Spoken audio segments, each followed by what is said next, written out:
premier pas sur le chemin de la paix.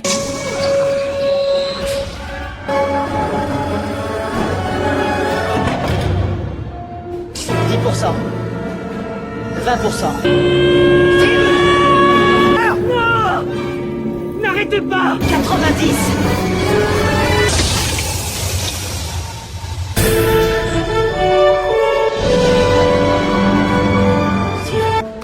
On a réussi? Oui, oui.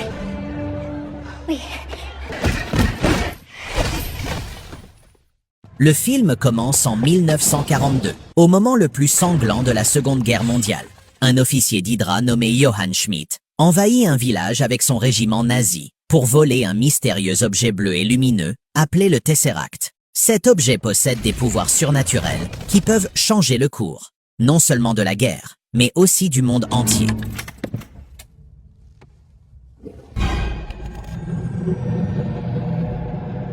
Vous n'êtes pas à la hauteur d'un tel pouvoir!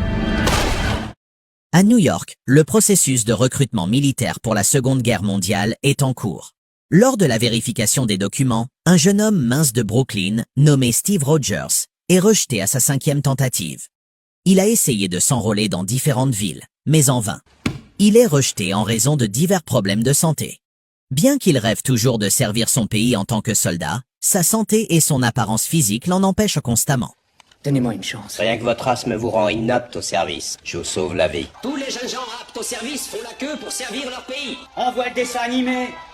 Eh, tu pourrais avoir un peu de respect, non? Ont toutes les menaces, quelle que soit leur taille. C'est pas qu'il y a un moment où il faut baisser les bras? Je ferai ça toute la journée. Attaque-toi à quelqu'un de ta taille. T'as encore remis ça? Allez, amène-toi. Ma dernière soirée. Steve accompagne Barnes à un événement sur les technologies du futur, organisé par un célèbre ingénieur, Howard Stark. Il tente de s'enrôler à nouveau dans l'armée. Barnes lui dit qu'il ne peut pas être sélectionné et qu'il devrait faire un autre travail. Il lui propose également de ramasser de la ferraille dans sa charrette, mais Steve répond qu'il veut réessayer et servir son pays. Leur conversation est entendue par le docteur Abraham Erskine, le représentant de la réserve scientifique stratégique. Il décide de choisir Steve pour son expérience de super soldat, après avoir remarqué son patriotisme et sa détermination. Le docteur Erskine a inventé un sérum spécial en Allemagne qui améliore la physicalité et les pouvoirs humains. Il parle à Steve alors qu'il attend son examen physique. Il vérifie ses documents et lui demande d'où il vient. Erskine dit à Steve qu'il vient d'Allemagne, mais qu'il aide maintenant l'Amérique. Il est impressionné d'apprendre que Steve a tenté de s'enrôler 5 fois. Félicitations, soldat. On revoit Johann Schmidt dans un laboratoire avec un scientifique, le docteur Zola. Ils vont vérifier et transférer l'énergie du Tesseract. Ils réussissent à extraire l'énergie du Tesseract dans un dispositif conçu par Zola. De retour auprès de Steve, il est prêt à suivre l'entraînement militaire. Le colonel Philippe et l'agent Carter arrivent. Steve ne s'en sort pas bien à l'entraînement, mais il reste déterminé. Notre but est de créer la meilleure armée de tous les temps. Rogers! Qu'est-ce que ce fusil fait dans la boue? Encore! Tiens! Halt! Vous voyez ce drapeau? Celui qui le décrochera aura le droit de rentrer en jeep avec l'agent Carter. Allons-y!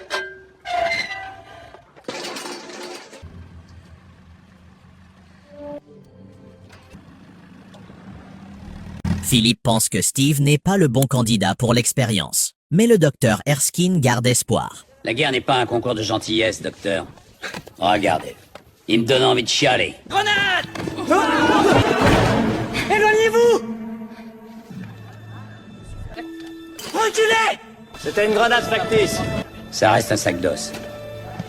La nuit, avant l'expérience, Erskine rend visite à Steve, qui lui demande la raison de sa sélection. Erskine parle à Steve de Schmidt, le chef d'une division nazie appelée Hydra, et le compare à Hitler.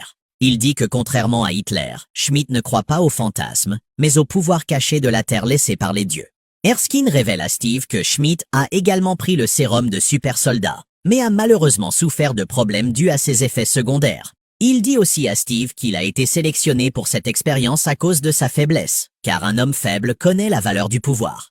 Il conseille à Steve de rester qui il est pendant l'expérience, et lui demande d'être un bon soldat, mais aussi un homme bon. Ensuite, Zola, le scientifique en chef d'Hydra, rencontre Schmidt dans le laboratoire. et Schmidt lui dit qu'il a localisé la position d'Erskine. Il a également envoyé un assassin pour tuer Erskine et voler le sérum de super soldat. Il pense qu'il gagnera certainement si le sérum leur est retiré. C'est une drôle d'idée de vouloir entrer dans l'armée pour une belle poupée. Une jolie femme, je veux dire un agent. Venez. Ils atteignent un laboratoire caché où le docteur Erskine et d'autres scientifiques les attendent. Vous êtes prêts? Eh ben, dis donc, il a besoin d'un sandwich, le petit bonhomme. Confortable? Le docteur Erskine informe les autres qu'ils vont faire le premier pas vers la paix. L'infusion du sérum dans les muscles principaux de Steve provoquera un changement cellulaire immédiat. Il annonce également que Steve sera saturé de rayons de vie pour sa croissance.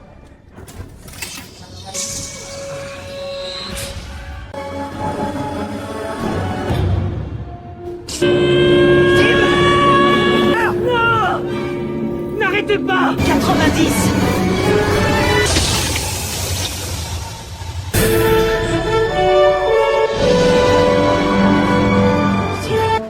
On a réussi? Oui, oui. Oui. Félicitations.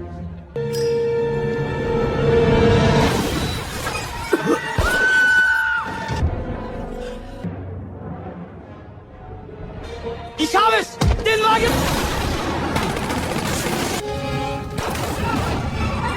Ça va pas?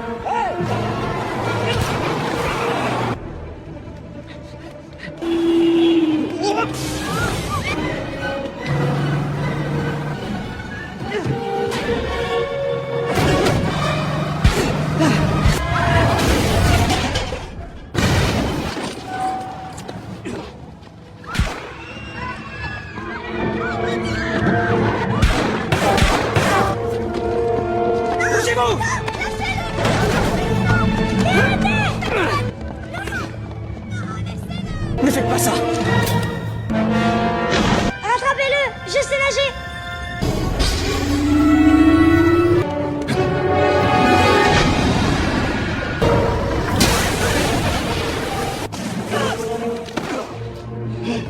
Couper une tête et...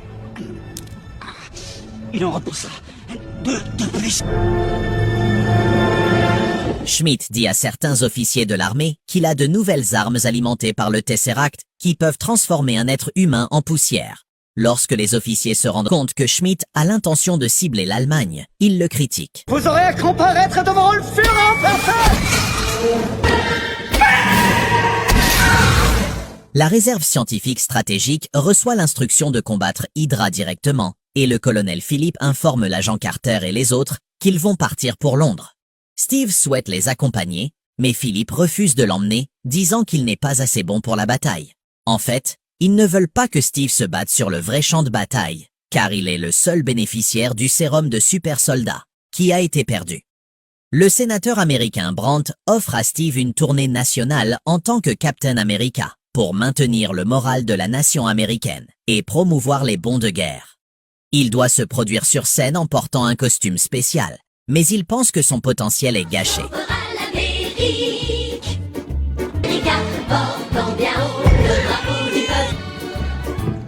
Chaque bon acheté représente une balle de plus pour un de nos soldats. Il devient célèbre en un rien de temps auprès du peuple et a aussi l'occasion d'apparaître dans des films et des bandes dessinées. En novembre 1943, Steve se produit pour des militaires en service actif en Italie. Elle a de jolies bottes, la fée Clochette! Il quitte la scène le cœur lourd et ne veut plus se produire. Il veut prendre part au combat. L'agent Carter dit à Steve qu'il peut faire bien plus que ça.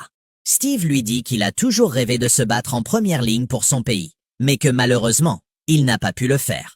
Ensuite, Steve apprend que l'unité de son ami Barnes a été vaincue lors d'un combat avec Hydra. Je cherche le sergent James Barnes du 107e régiment d'infanterie. Et les hommes qui sont encore. Il y a un plan pour les récupérer? Oui, il faut qu'on gagne la guerre. La major doit décider d'une stratégie. Le temps qu'il prenne une colonel décision, il sera peut-être trop tard. Alors laissez-moi y aller. Je vais faire mieux que ça. Quand Hydra est à Kreuzberg, caché entre ces deux chaînes de montagnes. Elle et Stark l'aident à atteindre les lignes ennemies à l'usine principale d'Hydra. Zola informe Schmidt que la production d'armes utilisant les pouvoirs du Tesseract se poursuit selon le calendrier. Ils utilisent les soldats en prison pour le travail forcé. Steve, de son côté, parvient à s'introduire dans l'usine principale d'Hydra et commence à libérer les soldats de prison.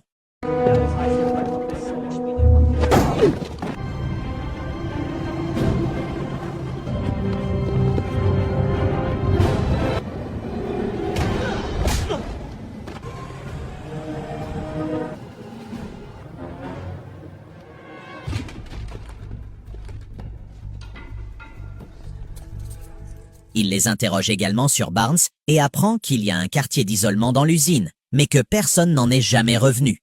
Steve continue de chercher Barnes pendant que les soldats libérés commencent à tout détruire sur leur passage. Oh, non! Nos forces ne sont pas de taille.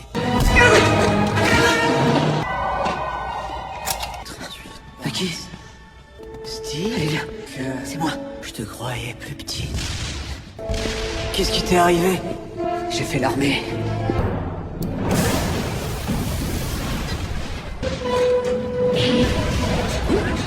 Captain America, comme c'est intéressant. Alors, Dr. Erskine a fini par y arriver.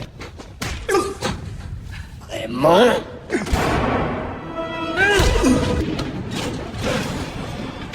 C'est moi et personne d'autre qui suis sa grande réussite. T'as pas ça, toi, si? Contrairement à vous, je l'assume avec fierté. Steve et Barnes parviennent difficilement à s'échapper de l'usine. Le sénateur Brandt est informé que Steve a disparu derrière les lignes ennemies et a peut-être été tué. L'agent Carter dit à Philippe que le dernier vol de surveillance est de retour et qu'il n'y a aucun signe d'activité. Carter dit qu'elle ne regrette pas ce qu'elle a fait. Philippe pense qu'elle a le béguin pour Steve, mais elle le nie. Pendant ce temps, Steve, Barnes et d'autres soldats libérés rentrent avec des chars et des armes. Tout le monde applaudit Steve.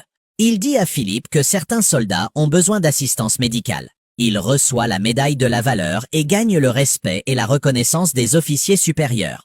Il est également autorisé à participer à la guerre en tant que Captain America, après que ses supérieurs ont réalisé qu'il avait du potentiel. Steve dit à Philippe qu'il a besoin d'un bataillon pour éliminer Hydra, et surtout Schmidt. Il recrute alors Barnes et d'autres soldats pour son équipe appelée les Howling Commandos. Barnes dit à Steve qu'il doit suivre le petit gars de Brooklyn qui est trop stupide pour fuir un combat. Ensuite, Steve se rend chez Stark où une femme commence à flirter avec lui. Le récit de vos exploits. Oh, ça? Oui. Les journaux ont un peu exagéré. Vous êtes un héros. Oui, non, ça... Et vu qu'elles ne sont pas là... Et l'agent Carter arrive. Elle n'apprécie pas le comportement de Steve et lui dit qu'il est comme tous les autres hommes ordinaires. Stark montre à Steve certains équipements et lui explique leurs utilisations et leurs avantages. Il choisit un bouclier en vibranium et Stark lui dit qu'il est plus résistant que l'acier. Oui, ça a l'air efficace. J'ai pensé à ça pour l'uniforme.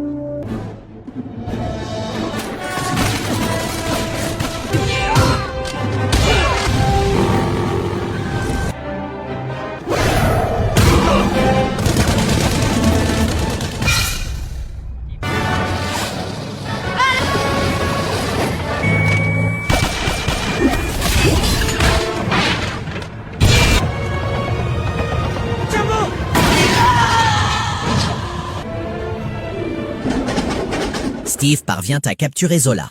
Philippe demande à ce dernier pourquoi il n'a pas pris une capsule de cyanure comme les autres agents d'Hydra. Il lui montre également un document comprenant une déclaration selon laquelle Zola sera renvoyé en Suisse en échange de sa pleine coopération et d'informations. Zola dit au colonel Philippe que Schmidt croit qu'il marche sur les traces des dieux et que seul le monde entier le satisfera. Philippe lui demande quelle est la cible de Schmidt. Il ne sera satisfait que quand il sera maître du monde. Schmidt, de son côté, informe son armée que demain, Hydra sera le maître du monde. Il dit que les armes de ses ennemis seront impuissantes contre lui. Si ses ennemis coupent une tête, 2 autres prendront sa place. L'agent Carter s'approche de Steve, qui est triste de la mort de Barnes. Elle lui demande d'arrêter de s'en vouloir et lui conseille d'utiliser sa tristesse comme motivation contre Schmidt. Le colonel Philippe rapporte à l'armée que Schmidt prévoit de détruire la moitié du monde en commençant par les États-Unis. Stark affirme que les pouvoirs de Schmidt dépassent leur capacité et qu'il pourrait anéantir toute la côte Est en 1 heure. Selon les informations données par Zola, la dernière base d'Hydra est située dans les Alpes, à 150 mètres sous la surface. Steve dit qu'ils vont attaquer la dernière base de Schmidt. Il s'introduit seul dans la base d'Hydra et commence à tuer tout le monde.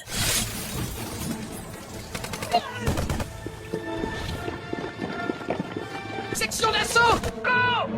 On y va!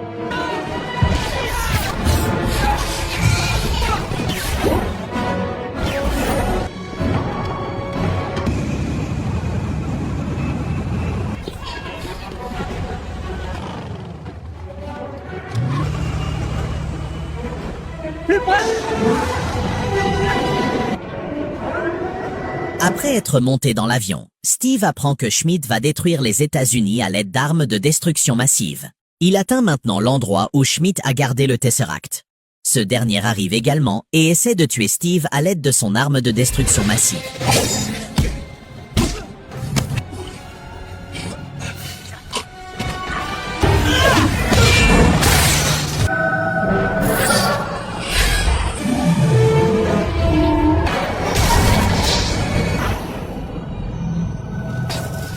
Steve se sacrifie en s'écrasant avec l'avion dans l'Arctique et sauve de nombreuses personnes.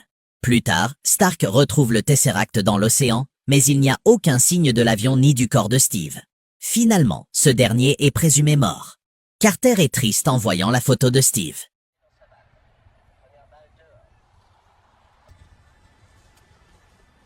Qui êtes-vous? Attendez!